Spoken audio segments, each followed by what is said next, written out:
continuous assessment of the control.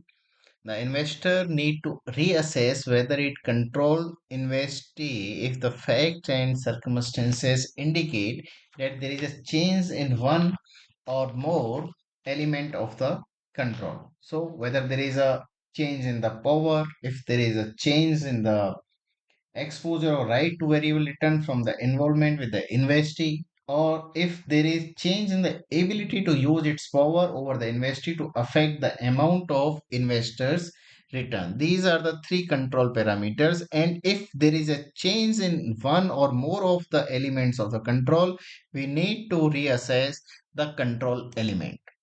For example, if there is a change to the decision making rights, that can mean that relevant activities are no longer directed through voting rights, but through other arrangements such as a control or something other contractual elements. It may result in loss of control, so we need to assess it to check whether the investor still controls the investee.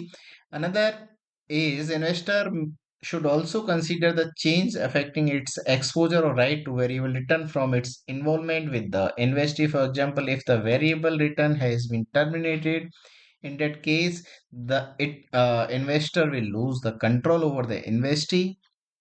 Another example may be that if investor also need to consider whether its assessment that it act as an agent or principal has changed.